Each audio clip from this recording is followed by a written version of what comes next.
बरेली जिले में शासन के निर्देश पर झुग्गी झोपड़ी डालकर रहने वाले रोहिंग्या व बांग्लादेशी नागरिकों की तलाश में 15 दिवसीय अभियान चलाया जा रहा है। शुरुआती 2 दिनों में 45 घुसपैठिए चिन्हित किए गए हैं। इनमें सर्वाधिक 11 भोजीपुरा थाना क्षेत्र में रहते हैं। सभी की नागरिकता की जाँच शुरू हो गई है। शासन के निर्देश पर चलाए जा रहे अभियान के शुरुआती 2 दिनों में पुलिस को यह सफलता मिली है। SSP अनुराग आर्य ने बताया कि सोमवार और मंगलवार को अवैध रूप से निवास कर रहे रोहिंग्या और बांग्लादेशी घुसपैठियों के खिलाफ अभियान चलाया गया। शासन से प्राप्त निर्देशों के क्रम में 25 मई से 10 जून तक 15 दिवस का एक अभियान जनपद बरेली में हम लोगों के द्वारा चलाया जा रहा है, जिसमें जो बांग्लादेशी या रोहिंग्या अवैध रूप से अगर कहीं रह रहे हैं तो उनका चिन्हीकरण कराया जाना, उनका सत्यापन कराया जाना और उनका डिपोर्टेशन कराया जाना, ये कार्रवाई सम्मिलित है। इसमें पूर्व में भी MHA की गाइडलाइंस प्राप्त हो चुकी हैं। उन्हीं गाइडलाइंस के क्रम में हम लोग इस पूरी प्रक्रिया को कर रहे हैं। कुल 58 टीमें बनाई गई हैं। 29 थाना क्षेत्रों में 2-2 टीमें हैं, जिनके द्वारा सुबह और रात के टाइम पे जाके ऐसे क्षेत्रों में जहां बाहर के लोगों को रहने की या तो संभावना है या कोई उनके पास इस तरह की इंटेलिजेंस इनपुट है या सूचना है, वहां जाके वो लोग वेरीफाई करते हैं, लोगों से बातचीत करते हैं, उनसे पूछते हैं कि वो कहाँ के रहने वाले हैं और फिर उस एड्रेस का जहाँ का वो बताते हैं उसका सत्यापन कराया जाता है।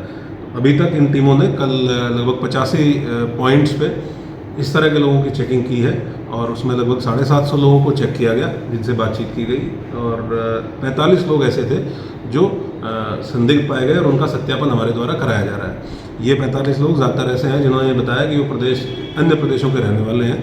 तो जो जगह उन्होंने बताई है, जो डिस्ट्रिक्ट और जिला प्रदेश उन्होंने बताया है, वहाँ पे हम लोग सत्यापन करा रहे हैं। हम लोग की एक प्रक्रिया होती है जिसमें हम वेरीफाई कराते हैं कि वो मूल रूप से वहाँ के रहने वाले हैं या नहीं है। जब ये सत्यापन पूर्ण हो जाएगा तो जो भी उसके परिणाम प्राप्त होंगे उसके आधार पर अग्रिम कार्रवाई हम लोग सुनिश्चित करेंगे। ये विगत माह में माननीय मुख्यमंत्री जी ने बहुत स्पष्ट निर्देश दिया था कि जितने भी किराएदार हैं उनका एक सत्यापन अभियान चलाकर वृहद रूप से और सभी किराएदारों का सत्यापन कराया जाए, ताकि नंबर 1 उनका ये चेक हो जाए कि वो कहाँ के रहने वाले हैं, वहाँ से वेरिफिकेशन हो जाए और नंबर 2 उनके क्रिमिनल एंटीसीडेंट्स भी चेक हो जाए कि उनका कोई गंभीर आपराधिक कृत्यों में तो वो इन्वॉल्व नहीं है। तो इसको हम लोगों ने 1 मई से ही संपूर्ण जनपद में किराएदारी के सत्यापन के संबंध में निर्देश दिए थे।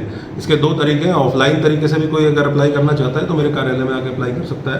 किराएदार भी सत्यापन करा सकता है और मकान मालिक भी सत्यापन करा सकता है अपने किराएदार का। और दूसरा ऑनलाइन UP कॉप ऐप के माध्यम से भी वो CCTNS के माध्यम से भी अपना टेनेंट वेरिफिकेशन करा सकते हैं। वो लगातार लोगों के द्वारा कराया भी जा रहा है और उसमें अगर किसी का कोई क्रिमिनल बैकग्राउंड होता है, कोई गंभीर ऐसी प्रतिकूल बात होती है जो LIU को भी जानकारी में हो, तो हम लोग मकान मालिक को भी बताते हैं उसके बारे में और जो व्यक्ति है जिसने किराए में मकान लिया है उसके विरुद्ध भी विधिक कार्रवाई सुनिश्चित की जाए।